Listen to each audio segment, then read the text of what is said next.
लोकसभा चुनाव में भाग पायलट भाग बने हुए हैं सचिन पायलट। लगातार देश भर में प्रचार में जुटे हुए हैं और वोट डालने के लिए जयपुर आए हैं और फिर प्रचार पर निकल रहे हैं। सचिन पायलट जी, विधानसभा चुनाव में हार के बाद कितना मुश्किल है यहां से ऊपर उठ पाना कांग्रेस को लोकसभा चुनाव में? जीवन में, राजनीति में हार जीत उतार चढ़ाव चलते रहते हैं। व्यक्ति को, इंसान को और खासकर राजनीतिक कार्यकर्ता को अपना मुद्दा, अपना लक्ष्य पहचानना चाहिए। हम विधानसभा चुनाव जरूर हार गए, लेकिन ये लोकसभा का चुनाव, ये बदलाव का चुनाव है और बदलाव की सुगबुगाहट पूरे देश प्रदेश में मुझे देखने को मिल रही है। आज पहले चरण का मतदान है, राजस्थान की सब सीटों पर चुनाव हो रहे हैं। मुझे लगता है कि इस बार हम भाजपा से ज्यादा सीटें कांग्रेस पार्टी जीतेगी राजस्थान के अंदर। बीजेपी कह रही है 25 का 25 हैट्रिक लगाएंगे। कांग्रेस को उम्मीद लग रही है कुछ आ जाएगा, कुछ आएगा। कुछ क्या होता है? नहीं, जब ऊपर वाला देता है तो छप्पर फाड़ के देता है।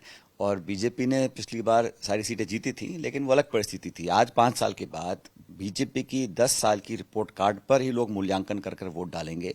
और हर वर्ग, खासकर किसान वर्ग, नौजवान वर्ग चाहता है और समझता है कि हमने बहुत कुछ दिया है भाजपा के कहने पर, लेकिन आश्वास्य जुमले, वादे कब तक सुनेंगे? लोग बदलाव चाह रहे हैं और हमारा कैंपेन, हमारी स्ट्रैटेजी, हमारा कम्युनिकेशन, नैरेटिव, हमारा एजेंडा, मैनिफेस्टो, हमारे कैंडिडेट्स भाजपा से बहुत बेहतर हैं। इसलिए मैं आश्वस्त हूं कांग्रेस पार्टी का परफॉर्मेंस बहुत अच्छा रहेगा।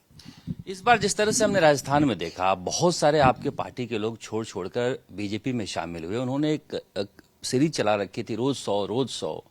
तो इसका भी असर पड़ेगा? नहीं, देखिए, कोई भी पार्टी जब छोड़ता है तो निश्चित रूप से हम लोगों को अच्छा नहीं लगता, लेकिन चुनाव से पहले ये पलायन होता ही है हर बार। कुछ लोग आते हैं, कुछ लोग जाते हैं, किसी पे दबाव होगा, किसी की मजबूरियां होंगी, क्या व्यवस्थाएं हैं मुझे मालूम नहीं।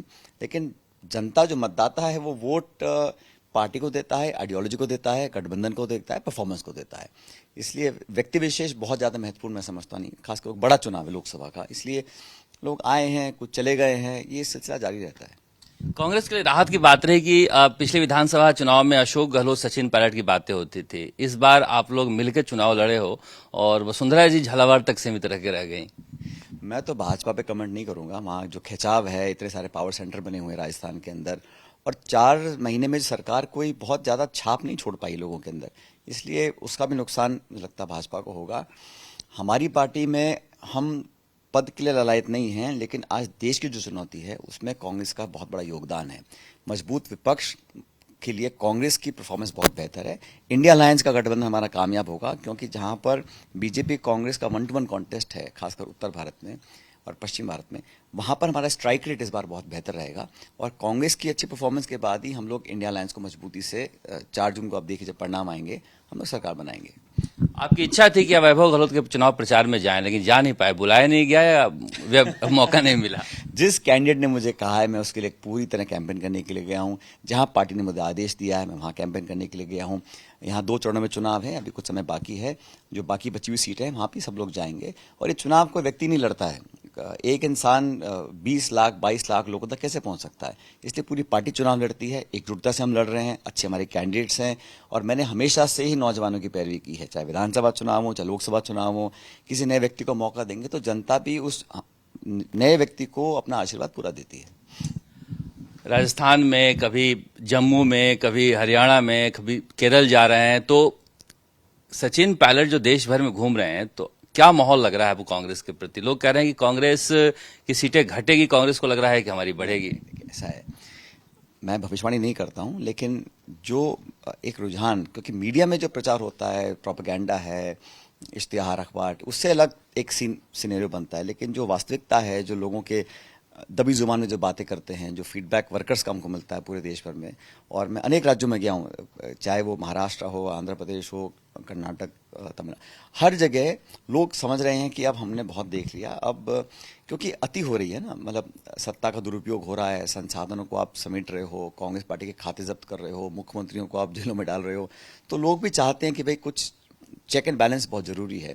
उसका फायदा कांग्रेस पार्टी को मिलेगा। और हम लोगों ने जो अपना मैनिफेस्टो तैयार किया, जो 5 गारंटीज हैं, किसानों के लिए एमएसपी के ऊपर कानून बना रहे हैं, महिलाओं के लिए, नौजवानों के लिए, नौजवानों को हमने 1 साल की नौकरी पक्की का वादा किया, उस सबको लोग पसंद कर रहे हैं और हमने पहले करके दिखाया है। इसलिए मैं आश्वस्त हूं, और जो हमारा प्रचार भी हो रहा है वो पूरी ताकत से सब नेता लगे हुए हैं। राम मंदिर क्या लहर, मोदी लहर आपको दिखाई दे रहा है? मुझे कोई लहर दिखाई नहीं दे रही है। प्रोपेगेंडा हो सकता है, हर नेता अपनी पार्टी का प्रचार करता है, लेकिन एक जो वेव इलेक्शन होता है या कोई बहुत बड़ा मुद्दा हावी होता है, ऐसा नहीं है। हर राज्य का अलग गणित है, अलग समीकरण है, अलग अलायंसेज हैं, और इंडिया अलायंस का जो गठबंधन हुआ है उससे जो बड़े राज्य हैं वहां पर हम एनडीए को अच्छी तरह प्रचार सकते हैं, क्योंकि जो समीकरण और जो नैरेटिव बना है अलग अलग स्टेट्स में वो कांग्रेस और इंडिया अलायंस के पक्ष में है। फिर मैं वो सवाल पूछना चाहूंगा कि मैं जानना चाहता हूं कि इस विधानसभा से इतने 4-5 महीनों में ऐसा क्या हो गया कि आप लोगों की उम्मीदें बंध गई है?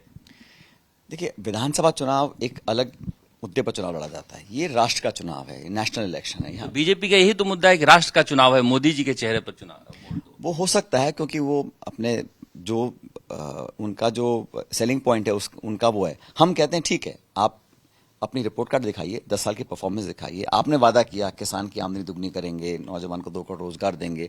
परफॉर्मेंस पे हाईएस्ट एवर रिकॉर्डेड अनएम्प्लॉयमेंट आज देश में है, महंगाई आसमान छू रही है, और जो खाई है अमीर गरीब की इतनी बढ़ गई है, वो चिंता का विषय है।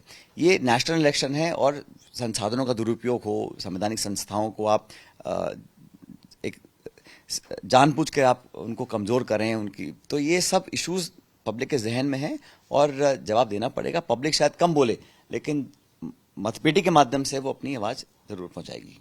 वो 25 की 25 कहते हैं, आप आंकड़े नहीं बताते हो। मैं देखो, ऐसा है, बड़े बोल बोलना शोभा नहीं देता है, लेकिन मैं इतना कह सकता हूं आपको, दावे से कह सकता हूं कि भाजपा से ज्यादा सीटें कांग्रेस पार्टी जीतेगी राजस्थान में। मैं पूछता हूं, आप दौसा जीत रहे हो? मैं तो क्यों नहीं जीतेंगे जी, अच्छा जीतेंगे हमें चुनाव। अच्छा, इसके अलावा भी नागौर भी है, वो हमारी अलायंस की सीट है, वहां पर भी हम लोग जीतेंगे। सीकर में भी मुकाबला देखिए शरद जी, मुकाबला हर जगह कांटे का होता है, क्योंकि वो सत्ताधारी पार्टी है, संसाधन है, ताकत है, प्रचंड सब कुछ है, लेकिन पब्लिक हमारे साथ है, इसलिए अधिकांश सीटों पर हमारी विजय होगी।